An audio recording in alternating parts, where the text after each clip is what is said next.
Hello everyone, मेडवर्ट के hospital एम्पानलमेंट management system program में आपका स्वागत है। तो लास्ट वीडियो में हमने देखा था कि एम्पानलमेंट क्या होता है और उसका इंपॉर्टेंस क्या है हॉस्पिटल्स के लिए। तो अभी हम लोग इस वीडियो में क्या देखने वाले हैं कि एक्चुअली में एम्पानलमेंट कैसे किया जाता है। ठीक है, तो एम्पानलमेंट के बारे में जानना है तो ऑलमोस्ट एम्पानलमेंट जो होता है वो सिमिलर टू होता है जॉब एप्लीकेशन। ठीक है, जॉब एप्लीकेशन क्या कैसे सिमिलर होता है, तो देखिए जॉब एप्लीकेशन में आप क्या करते हो। सबसे पहले तो आप अपना सीवी बनाते हो, उसके बाद आप मल्टीपल कंपनीज को भेजते हो। ठीक है, उसमें क्या करते हो आप, सब सीवी में क्या करते हो, आपका स्किल, आपके क्या क्या आपके अचीवमेंट्स है, आपका क्या कितना आपका एजुकेशन है, ये सारा लिखते हो और कंपनीज को भेज देते हो। फिर कंपनी क्या करती है, जितने भी आपने 8-10 कंपनियों को भेजा उसमें से कंपनीज क्या करती है कि चेक करती है कि उनके पास सच में रिक्वायरमेंट है क्या, आप जिस स्किल सेट से आ रहे हो वो रिक्वायरमेंट है क्या। उसके बाद में आप कौन से एरिया में रहते हो, आप उतने दूर से आना जाना कर सकते हो क्या, ऐसे सारे वो चेक करते हैं। ठीक है, उसके बाद में अगर कोई कंपनी को आपका रिज्यूम अच्छा लगा तो वो आपको इंटरव्यू के लिए बुलाती है, कोई कंपनी को नहीं लगा तो आपको रिजेक्ट कर देती है। ठीक है, अब सपोज आपको इंटरव्यू के लिए बुलाया, उसमें क्या होता है कि आपका पूरा इंटरव्यू होगा, आपके बारे में जानेंगे, वो आपका पूरा डॉक्यूमेंटेशन होगा। अगर आपका सिलेक्शन हो गया तो फिर डॉक्यूमेंटेशन होगा, आपके सारे डॉक्यूमेंट्स देखेगी कंपनी की, सच में आपने ग्रेजुएशन अगर दिया है कुछ तो ग्रेजुएशन किया है क्या, आपको कोई अवार्ड मिला तो वो मिला है क्या, ये सारा डॉक्यूमेंटेशन प्रोसेस होगा। उसके बाद में क्या होता है कि अगर आपके सिलेक्शन प्रोसेस में सैलरी का एक निगोशिएशन होता है। सैलरी निगोशिएशन क्या होता है कि आप कंपनी बोलेगी कि हम आपको इतना इतना सैलरी देंगे, फिर आप निगोशिएट करोगे कि नहीं मुझे लास्ट कंपनी में भी इतना ही मिल रहा था, आप बढ़ा के दीजिए। तो ये निगोशिएशन होता है और दोनों पार्टीज फिर एक निगोशिएशन पे आके रुकती है, और अगर दोनों पार्टीज का निगोशिएशन एक्सेप्ट हो गया तो उसके बाद कंपनी आपको ऑफर लेटर देती है। ठीक है, और आप फिर उसमें काम करना शुरू कर देते हो। तो उसमें भी अगर सपोज एक कंपनी है जिसने आपको रिजेक्ट कर दिया, मतलब आपने 10 को भेजा, 2 कंपनियों ने एक्सेप्ट किया, कुछ ने रिजेक्ट कर दिया, लेकिन जिसने रिजेक्ट किया वो आपकी ड्रीम कंपनी है, तो आप क्या करोगे, आप जॉब तो ज्वाइन कर लोगे। ठीक है, लेकिन बैकग्राउंड में आप क्या करते रहोगे, उसके ओपनिंग्स देखते रहोगे, उसको अप्लाई करते रहोगे। ये आपका एम है कि अगर आपको गूगल ज्वाइन करना है, गूगल ने आपको रिजेक्ट कर दिया है। ठीक है, तो आप क्या करने वाले हो कि चलो आपने जो कंपनी ने आपको जॉब दिया है वो आप चलो चालू कर लोगे, और बाय द टाइम आप क्या करते रहोगे, अगर गूगल ने कहा कि इस स्किल की वजह से हमने आपको रिजेक्ट किया है, तो आप ट्राई क्या करोगे, वो स्किल बीच में अचीव की जाए, फिर से अप्लाई किया जाए। तो यही प्रोसेस जनरली इम्पैनलमेंट में फॉलो होता है, इसके अलावा कुछ भी नहीं है। ठीक है, तो इसमें देखिए इम्पैनलमेंट एक्चुअल प्रोसेस क्या है। तो सबसे पहले हम लोग क्या करते हैं, क्रिएट क्या करते हैं, जो भी हॉस्पिटल एम्पावरमेंट करना चाहते हैं सबसे पहले क्या करते हैं, क्रिएट उसका एक प्रोफाइल बनाते हैं हॉस्पिटल का, कि देखिए हॉस्पिटल इतने बेड का हॉस्पिटल है, ये फैसिलिटीज है, इतने सारे डॉक्टर्स है, उसके बाद इतने सालों से काम किया जा रहा है ये सेक्टर में, हमारा पेशेंट का फ्लो इतना ज्यादा है, फीडबैक इतना अच्छा है, ये सारा जितना भी आप अपना लिख सकते हो स्ट्रेंथ, वो आपको लिखना है, इतने अवार्ड्स मिले हैं। ठीक है, तो ये सारा आप लिख सकते हो, माइलस्टोन्स है आपके, तो ये सारा आप क्या करते हो अपने जो ये होता है प्रोफाइल में लिखते हो। ठीक है, नेक्स्ट स्टेप क्या होता है, आपको अप्लाई करना है अभी इंश्योरेंस कंपनी को। तो आप क्या करते हो, जो भी इंश्योरेंस कंपनीज को आपको अप्लाई करना है या टीपीएस को अप्लाई करना है, आप उनको अप्लाई करते हो। ठीक है, अप्लाई करने का सेम ही है जॉब की तरह। जैसे जॉब में क्या होता है कि दो तरीके की एप्लीकेशन आप कर सकते हो, एक होता है कि आप जो भी कंपनी को अप्लाई करना चाहते हो उनको ईमेल भेज देते हो कि हाँ मुझे अप्लाई करना है और ये मेरा सीवी है। दूसरा क्या होता है, कंपनीज के खुद के पोर्टल्स होते हैं, जैसे आप कंपनी की वेबसाइट पे जाओगे, वहां पे खुद का उसका पोर्टल होगा, वो फॉर्म आपको भर के देना पड़ेगा, उसी में अटैचमेंट देना पड़ेगा, सब होगा, और फिर कंपनी की जो इंटरनल एचआर टीम है वो उसको वेरीफाई करके आपको रिस्पॉन्स करेगी। ये एक हो गया। सेम होता है इम्पैनलमेंट में भी, एक होता है कि आप ईमेल के थ्रू भेज सकते हो कोई भी कंपनी को, कि आपने ईमेल में भेज दिया कि ये हमारा डिटेल है और हम आपके साथ टाई अप करना चाहते हैं, इम्पैनलमेंट करना चाहते हैं। दूसरा होता है कि उनके खुद के पोर्टल्स भी होते हैं इंश्योरेंस कंपनी और टीपीएस के, तो आप वहां पे जाते हो, उनका फॉर्म भरते हो एप्लीकेशन का और अप्लाई कर देते हो।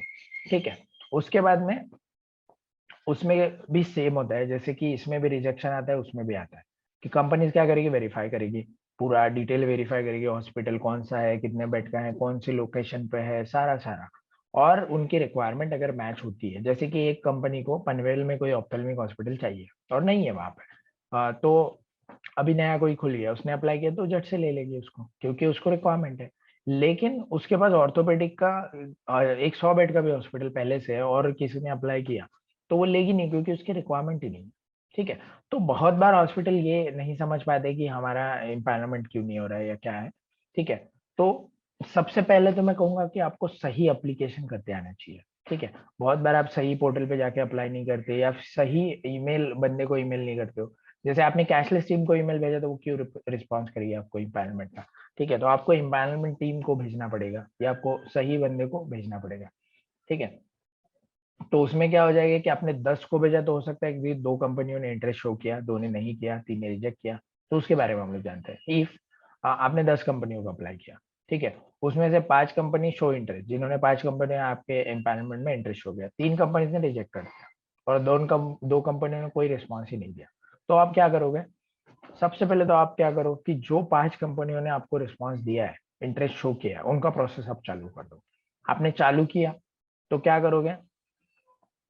जिन्होंने इंटरेस्ट शो किया उनका आपने प्रोसेस चालू किया। प्रोसेस में क्या होता है कि आपको उनका डॉक्यूमेंटेशन का रिक्वायरमेंट होगा, जो भी होगा प्रोसेस वही है। कंपनी आपको इंटरेस्ट शो किया मतलब क्या करेगी कि आगे इंफॉर्मेशन पूछेगी, डॉक्यूमेंटेशन पूछेगी, जो भी अदर रिक्वायरमेंट्स है वो पूछेगी। तो अगर ऐसा आपको आता है तो आप समझिए कि कंपनी इंटरेस्टेड है। ठीक है, दूसरा, जो कंपनी ने आपको रिजेक्ट कर दिया तो सेम है जैसे आपको, लेकिन वो कंपनी के साथ करना है तो आप उसको रिक्वेस्ट भेजते रहिए, फॉलो अप करते रहिए, ये देखिए कि आपको रिजेक्ट क्यों किया गया है। ठीक है, अगर किसी XYZ फैसिलिटी की वजह से किया है तो उसको कवर अप करिए, या फायर एनओसी नहीं है इस वजह से किया है तो फायर एनओसी लाइए। ठीक है, तो उसके बाद अप्लाई कीजिए तो आपको रिस्पॉन्स आ जाएगा। और कुछ कंपनियां हैं जो जिन्होंने आपको रिस्पॉन्स ही नहीं दिया, तो उसका भी रीजन होता है कि आपने, एक तो बात हो सकती है कि आपने सही बंदे को भेजा ही नहीं है इसलिए रिस्पॉन्स नहीं आ रहा है, या हो सकता है कि वो कंपनी इंटरेस्टेड नहीं है। तो उसमें भी सिमिलर है, आप भेजते रहिए। या तो चैनल्स देखिए कि आप कौन से चैनल से जा रहे हो, सही चैनल से जा रहे हो क्या, सही बंदे को भेज रहे हो क्या, सही पोर्टल पे अप्लाई कर रहे हो क्या। ये भी होता है बहुत बार। ठीक है, तो ये हम लोग मतलब बहुत हॉस्पिटल हमारे पास आते हैं, कहते हैं हमें तो रिस्पॉन्स ही नहीं आ रहा, और जब हम लोग प्रोसेस हैंडल करते हैं, मतलब उनको बताते हैं पोर्टल के थ्रू, तो हो जाता है। तो रीजन वही होता है कि सही बंदे को आप भेज नहीं रहे हो या सही तरीके से आप फॉलो अप नहीं कर रहे हो। ये एक रीजन होता है। ठीक है, तो सबसे पहले देखेंगे जो 5 कंपनियों ने रिस्पॉन्स दिया मतलब क्या हुआ है। तो once company show interest in doing empowerment they may ask you for the hospital data. जैसे मैंने बताया कि वो आगे का डेटा पूछेगी, जैसे उनके खुद के फॉर्म्स होते हैं, जैसे कि HIS होता है, PIS होता है। HIS मतलब हॉस्पिटल इंफॉर्मेशन शीट, PIS मतलब भी वही होता है, प्रोवाइडर इंफॉर्मेशन शीट, क्योंकि हॉस्पिटल को प्रोवाइडर भी कहा जाता है, मैंने बताया था। ठीक है, तो वो फॉर्म्स वो भर के लेंगे आपसे। उसके बाद रजिस्ट्रेशन सर्टिफिकेट मांग सकते हैं, बायोमेडिकल सर्टिफिकेट, हॉस्पिटल के फोटोज। ठीक है, तो ये सारा वो लोग मांगेंगे आपसे। ठीक है, और आपको ये देना है। फिर ये हो गया प्रोसेस शुरू, आप समझ जाइए कि आपका प्रोसेस शुरू हो गया। उसके बाद नेक्स्ट वो लोग क्या करेंगे कि हो सकता है कि वो विजिट के लिए आ जाए। अभी की डेट में विजिट के लिए नहीं आते हैं, मतलब 90% टाइम नहीं आते हैं। ठीक है, कुछ एक आध 2 कंपनियां जो विजिट करती है। पहले ऐसा होता था कि विजिट के लिए आता था कोई एग्जीक्यूटिव, अभी सब ऑनलाइन हो गया है, फोटोज वीटोज सब कुछ ऑनलाइन है, तो विजिट नहीं होता है जनरली। इवन दो जो फॉर्म लेके वो बंदा आता था पहले विजिट के लिए, वो फॉर्म भी आप ही को भेज देंगे, आप ही भर के भेज दो। ठीक है, तो ये होगा। उसके बाद विजिट अगर हो गया या नहीं भी हुआ तो नेक्स्ट प्रोसेस क्या होता है कि ये देखिए हाउ मच। उसके बाद नेक्स्ट एक प्रोसेस होगा कि डिस्काउंट या MOU साइन किया जाएगा। MOU वो भेजेगी आपको, आपको टर्म्स पढ़ लेने हैं सारे के सारे कि कितने दिन में फाइल भेजनी है, कितने दिनों बाद वो हमें पेमेंट करेंगे। फिर डी पैनलमेंट का क्या प्रोसेस होगा, कौन सी कंडीशन में डी पैनल किया जाएगा, अगर पेमेंट डिले हुआ तो किसको आपको अप्रोच करना है, ग्रीवियंस कहाँ रेज करना है, सारा वो लिखा होगा एग्रीमेंट में। ठीक है, 35-40 पेजेस का होता है, कुछ 10-15 का भी होता है, depends on company by company change होता है। आप पढ़िए उसको और साइन करिए। और एक बात होता है एग्रीमेंट से पहले, रेट लिस्ट।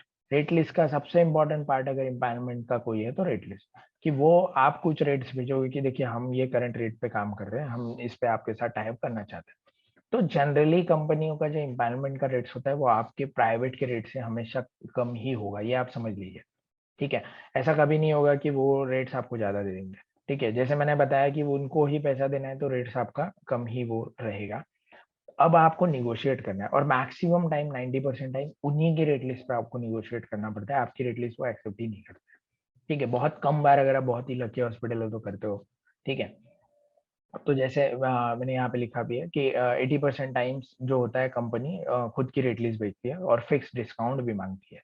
ठीक है, तो 90% टाइम उन्हीं की रेट लिस्ट पे आपको निगोशिएट करना है। एक बार आपने निगोशिएट किया और एक लेवल पे आप दोनों आ गए तो आपका एम्पावरमेंट डन हो गया। उसके अलावा डिस्काउंट भी मांगा जाता है।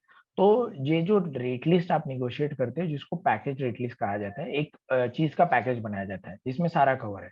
जैसे कि फीवर का, डेंगू फीवर का एक पैकेज बनाया गया 30,000 रुपया। तो उसमें सारा कवर है, पेशेंट का स्टे हो गया, पेशेंट के मेडिसिन, उसके जो इन्वेस्टिगेशन है, डॉक्टर का विजिट, सब कुछ आपको उसी 30,000 में कर देना है। ठीक है। और कंपनी क्या करेगी, आपको 30,000 दे देगी। ये सीधा सीधा है ताकि इसमें कॉम्प्लिकेशंस ना बढ़े। ठीक है।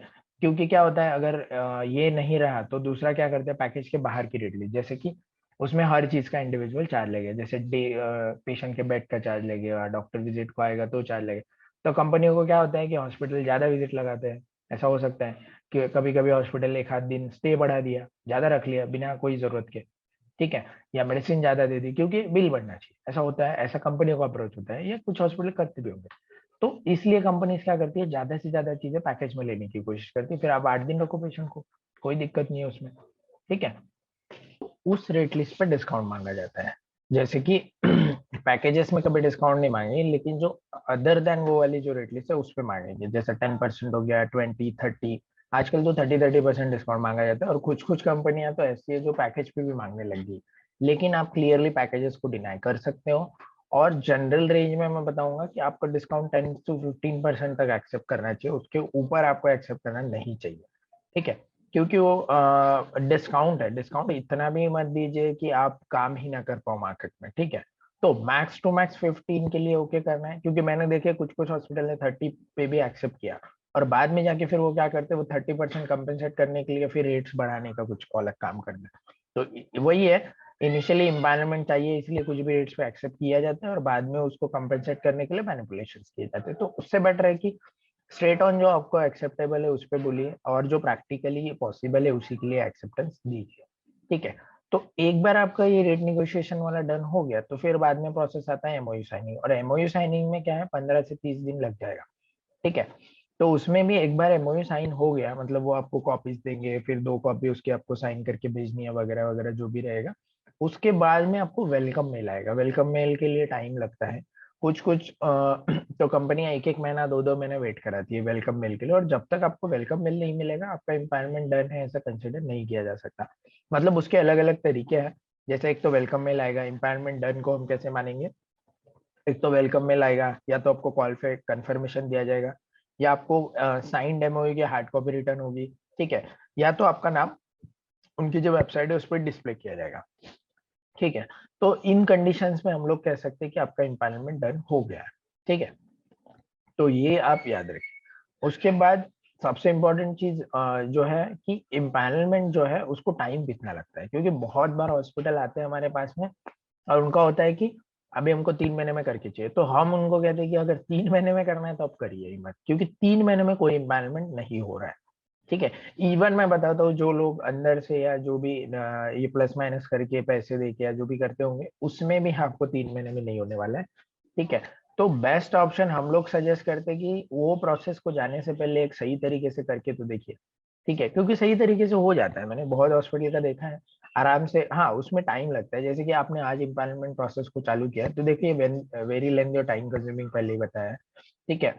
तो उसमें क्या होता है कि सबसे पहले अगर आपने आज इम्पानलमेंट चालू किया है तो ऐसा मान के चलिए कि 2 या 3 महीने में आपको रिजल्ट आना शुरू होगा। रिजल्ट आना मतलब इम्पानलमेंट होगा ये भी नहीं बता रहा हूँ मैं। डॉक्यूमेंटेशन मांगना शुरू करेगी कंपनियां, फाइल्स मांगेगी, या जो भी आपका डिटेल्स है वो मांगना शुरू करेगी। तो आप समझिए कि 2 से 3 महीने में पॉजिटिव रिस्पॉन्स आना शुरू होता है। डन होना कब कंप्लीट होगा, डन होना शुरू कब होगा, चौथे पांचवें महीने में, ऐसा पकड़ के चलिए। ठीक है। और 12 महीने में मैं बोलूंगा कि आपके पास अच्छी 8 से 12 15 कंपनियां हो सकती है, अगर रिस्पॉन्स आपको अच्छा है तो इतना टाइम लगता है। तो आप समझ लीजिए कि पूरा का पूरा अगर आपको डिपार्टमेंट बिल्ड करना है तो कम से कम 2 साल तो आपको देने पड़ेंगे। ठीक है। और ये वहां पे खत्म होने वाला प्रोसेस भी नहीं है। उसके बाद आपको रेट रिन्यूअल्स के लिए जाना पड़ेगा। उसके बाद नई कंपनियां मार्केट में आएगी। ठीक है। इवन एक बार आपका ये विंडो सेट हो गया ना, इंश्योरेंस डिपार्टमेंट सेट हो गया, तो फिर आप गवर्नमेंट कॉर्पोरेट्स के लिए जा सकते हो, जैसे एयरपोर्ट अथॉरिटी ऑफ इंडिया हो गया, रेलवेज हो गया, पुलिस हो गया। ठीक है। उसके बाद स्टेट का होता है, कुछ स्कीम्स होता है। ठीक है। उसके बाद आप प्राइवेट कॉर्पोरेट्स के लिए जा सकते हो। प्राइवेट कॉर्पोरेट मतलब जैसे टाटा मोटर्स हो गया, अगर आपके पास उसका ऑफिस है तो वो आप कर सकते हो। फिर बहुत सारी छोटी छोटी कंपनीज होती है। लेकिन कुछ हॉस्पिटल क्या करते हैं कि जैसे ही उन्होंने चालू किया सब में जंप कर देते हैं, तो सब में जंप करोगे तो वो होने वाला प्रोसेस है नहीं। ठीक है, शुरुआत पहले आईसीटीपीएस से करिए, क्योंकि इनका ये फास्ट होता है।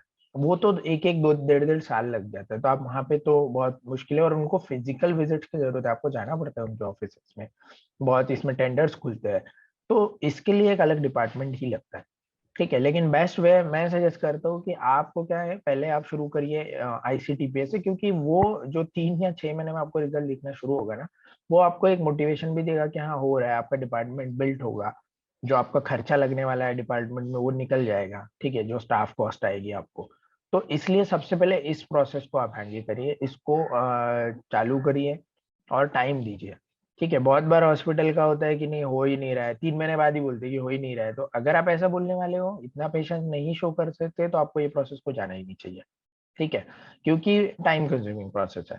ठीक है, 3 महीने में आपका होने वाला है नहीं।